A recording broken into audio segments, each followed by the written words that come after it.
How's it going, everyone? Well, from the title of the video, you're going to see this is the L357 SIG conversion 2500 round review. I'm going to get into explaining some of the parts that we did, any pros and cons or malfunctions that we had, or any insight if you end up doing the full conversion. I hope this will help the information to make your choice if you want to convert any of your Steyr pistols, Gen 1 through Gen 4 in the 40 caliber to 357 SIG. Alright, we'll get into it.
Well, with my previous two videos, hopefully you've seen the L357 range time and the L357 build out video.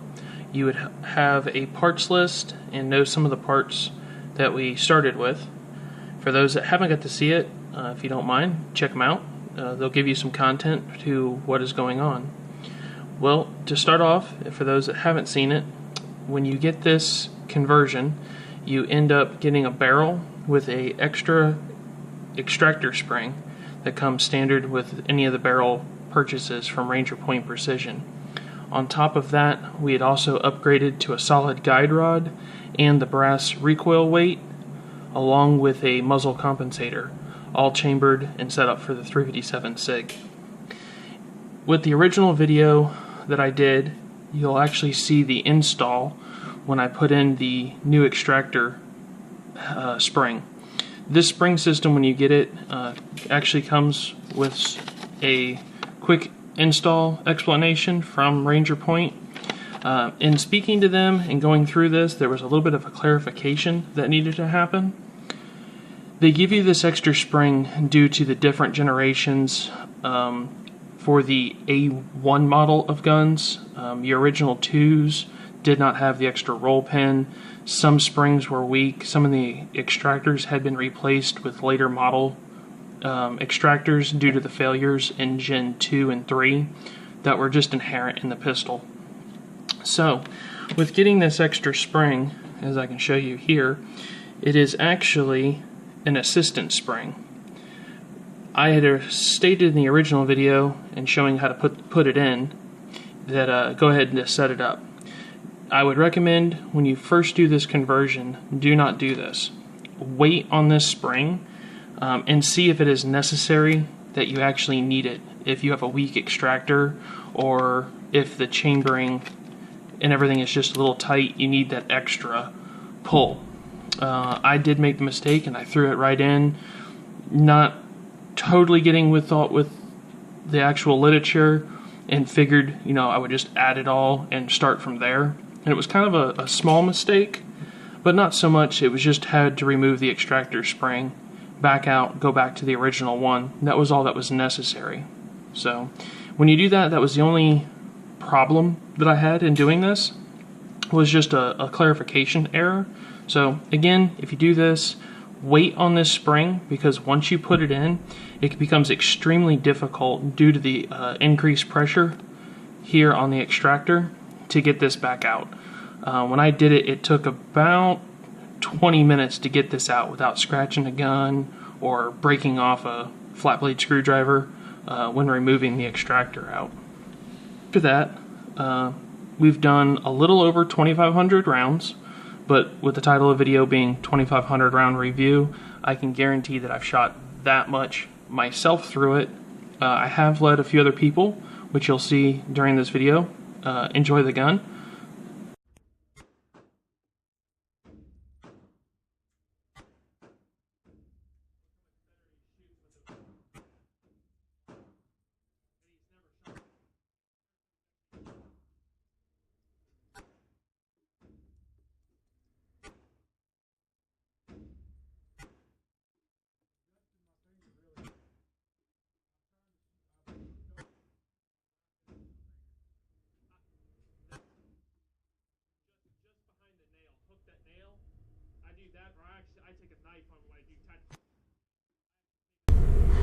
How's the trigger? Tight like mine? Oh yeah.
I'm loading yours up.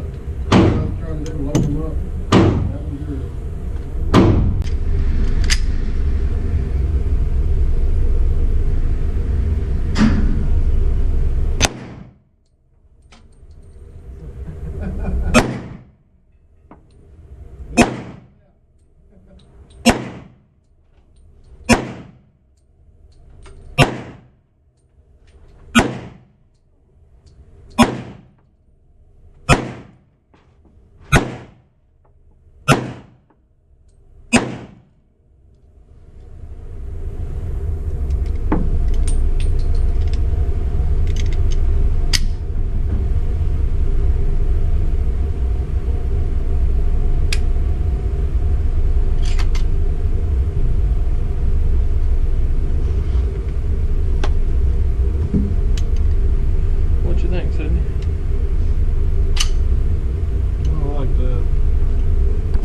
So, with that being said, we ended up doing the solid guide rod install. This is a highly recommended part. If you're going to have a Steyr, I just very much enjoy to have the solid guide rod. With the barrel, these are Douglas blank barrels that are fully CNC machined. They are salt bath nitrided coated, heat treated to an HRC rating of 80. This one here, this particular one, when I had asked for it, is an extended barrel. It is also threaded and fluted, and is also dimpled on the bottom for the actual Ranger Point muzzle brake. With these barrels, they are a match grade barrel. They are totally spec'd to a .001 match grade. The fit and finish on these are top notch, which I actually have the original 40 barrel, which I'll use in comparison. These barrels are have a rifling of a 6 groove right hand twist. They are fully polished on the ramps, and the fit and finish is literally like a factory drop-in. when you compare it to the original 40 caliber barrel, you can see that everything matches quite nice.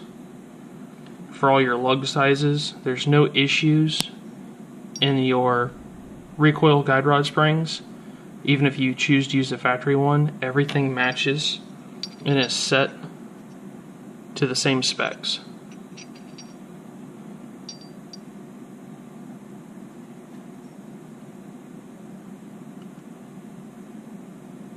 The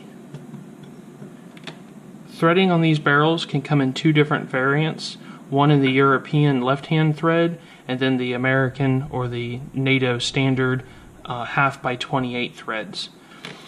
I've had no issues with the threads when everything sets and goes in, nice and smooth even after shooting and getting everything gummed up. No issues, everything always threads on and off, no burrs, so that was really nice. I also ended up getting one of the thread protectors. Now if you happen to have one of the factory Steyrs, these thread protectors also come in left and right hand for your pitch count, so you just have to ask which one you want. And I very much enjoyed having the thread protector on there for actual carrying this, so I didn't damage anything. My original one was a prototype and was not matched for my barrel, so I had to wait just a little while to get one, but quite happy in getting one. As you can see with the crowning on the barrel, the thread protector sticks just past and ends up being like a slight target crown. I've had no issues with this particular one or the compensator coming loose, but I would recommend to put just a little bit of a Loctite agent, or I've always been one for clear fingernail polish just to set on the threads. If you're going to carry this in your EDC setup, I would put just a little bit of Loctite, torque this down and let it dry up, just so you didn't bump it and we're having to lose one. On this particular muzzle comp, you're going to see some wear on this thing, but it has been on the gun since I assembled it and have been shooting and shooting with it constantly. The only issue that I have with the compensator is actually getting it clocked correctly on the barrel. No matter how much you spin this or mess with it, at some point when you have it on the end of the gun, you will have to set it. As you can see, it's out of degrees.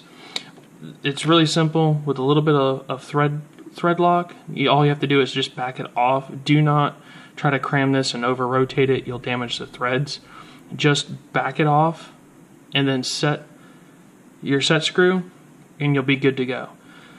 The only time I've had this come loose, and I did not use any thread lock protector, I just used the Allen key, about every 100 to 200 rounds, it would loosen just a little bit, so I would just retorque it. But since I was pulling this compensator on and off repeatedly during my testing, that was the reason I did not put thread locker on there, just because I didn't have time for it to really dry up, let alone taking it on and off repeatedly.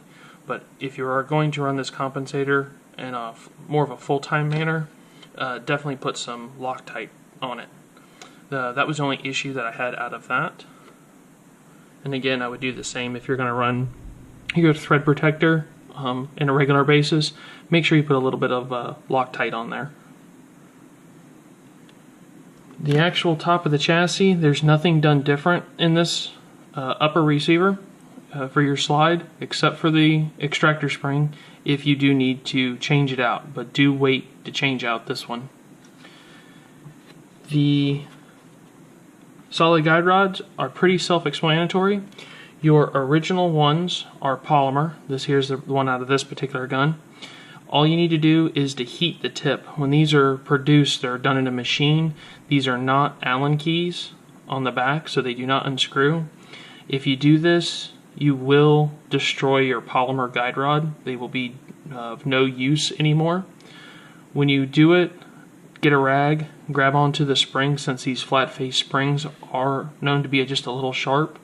You can depress it. I use a lighter and warm up the tip. Once it becomes malleable, I just let the spring go forward into a cup, which you'll see in that video of how I actually pull this apart. And then these guide rods are of no use anymore. When you reassemble it onto your new solid steel guide rod, depress it, slowly screw in the locking screw.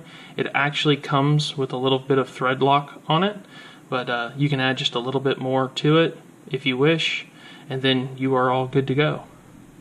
And this one here is mine. Like I said, 2,500 rounds through it, no issues. This one hasn't come undone. I normally let mine set for about 12 hours after I do one, because it's the next day when I go to the range. So I do let that dry. This is one, definitely let these dry up and get set with tension. You don't want the spring coming loose off the shaft and losing the set bolt out of the front, the screw. With all the barrels and the solid guide rods, everything comes with new Allen keys. Granted, this is not the Allen key to this, but when you order these, they all come with their own brand new Allen key, which is really nice. Getting into my chassis, the only thing that's done to this one is the counterbalance brass recoil weight. They are, have my math on these, I believe they are right at 3 ounces in the front. I've had no issues out of this one. It's been in there and I've shown it a few times. So that's the modification into this particular build out. One thing I did get to test was one of the original prototype magazines, which I ran for a number of rounds. I can't remember exactly how many, and I did have a malfunction, so I ended up having to get one of the new ones, and they were just messed with a little bit for the conversion on these mags. If you want one of these mags, I do not believe there's too many left from Ranger. They only made a handful of them. I don't know if they're going to make any more or not. It's something you can inquire to. But it is an 18-round magazine that has been modified for the Steyr pistols. I know for a fact this will work in a M model and an L. I'm not sure, since I do not have a C or an S model, but it does work with any 40 caliber or 357 SIG caliber of those two models. In a previous video, I had stated that you could put 9mm in this and run it in yours, which it is doable, but with the feed ramps here on the top, I would not recommend to carry it or to do anything. It was just something, a part of the testing that I found out it would work. So, well, we'll get into the assembly. Like I said, on the original, do not add this extra extractor spring until after you have shot your pistol and if you've had any issues. Just like this factory Steyr barrel, goes through the tip, back out to the front, and you can actually see how much extended the barrel is. It is about a 1/4 inch past on the actual barrel, then the threads on the front. Your guide rod.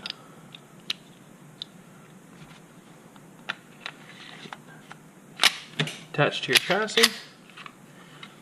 And that's all assembled, and that was the conversion. It's really that simple. It is just a barrel change out for the 40 calibers. You do not have to add anything extra to this if you just want to do the barrel. I mean, you don't have to do the guide rod, you don't have to do the front weight, you don't even have to order the compensator or get anything else with it. I do know that Ranger Point has offered a package deal, so if you do want one of these barrels or one of the kits, they have a whole kit system for all of this if you order that bulk, and I believe there's a $50 or $60 savings if you end up getting a barrel, a guide rod, and I believe it comes with either the compensator or the thread protector. I think there was 2 different package deals that were going on. But this here is what the pistol looks like. The shootability with the compensator is absolutely amazing. There is a noticeable difference when you run this comp. I would say a good 30% recoil difference with and without the comp when you take it on and off. So if you're not familiar with shooting 357 SIG, or you want to get into it for just more speed shooting, which you have seen in the video of me actually running this thing almost as fast as I can pull the trigger. I mean, there is a huge difference. I really like running the comp on there. I can actually improve my group size by about 2 inches at 10 yards. So there is a noticeable difference with that. I haven't had any issues, like I said, with the compensator coming loose, you know, if I was to properly put it on the front. Like I said, about every 100, 200 rounds, it would just get a little bit, you know, from the heat warming up, I just would reset it and run again. But that was due to me not putting the Loctite on there. Actually running the thread protector, I had no issues once I had it set. So we'll get that on there. In the 2,500 rounds for this review on it, the only issues that I had were in the original 30 rounds or so with that extra spring. It wanted not to cycle properly, and that was due to the extractor just tearing up the casings, trying to pull them out, or not pulling them. So once I figured that out and removed that spring, I had no issues. All the cycling with this gun, the lubrication, I mean, everything just ran really well. The break-in period on these barrels, just like any other barrel, you're supposed to shoot a mag or two, run a bore brush down it, and slowly break it in. That is not what I did with this particular barrel. I actually went on 2 different range settings, 2 different days. The first testing of this, I ran probably 300 rounds or so, just going back and forth, and went home, cleaned it. The next day, or actually it was the next week after that, I went out and ran this thing. And when I say I ran it, that was the night. I believe we shot almost 2,000 plus rounds out of this without cleaning, without any malfunctions once I changed out the extractor spring to the factory one. I've let 3 or 4 different people shoot it, had no issues, nobody limp wristed. Men, women, professional shooters, professional range instructors have tried this.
Or with the functionality of the pistol performing, there's been no issues or anybody's had any great insight to things they disliked about it. I've had a few people ask me what's the point in the fluting on the barrel. For my personal use, I like it because it reduces a little bit of weight. It helps with some cooling factors, but I think most of all with it, it just looks really cool. Some people really like fluted barrels. Some want it for heat and weight reduction. There's not really a setup saying that it's a stronger barrel or it hurts the barrel in any way. It's just something that's unique to it.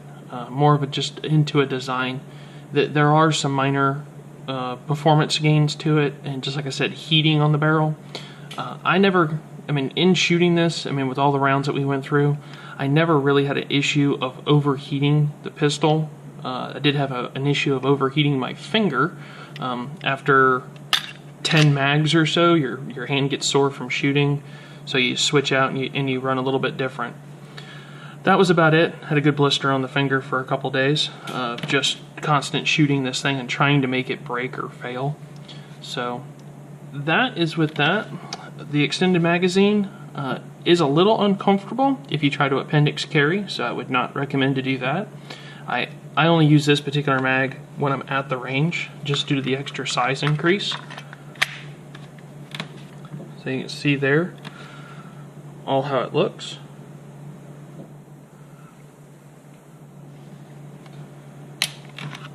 And that is about it for this review process.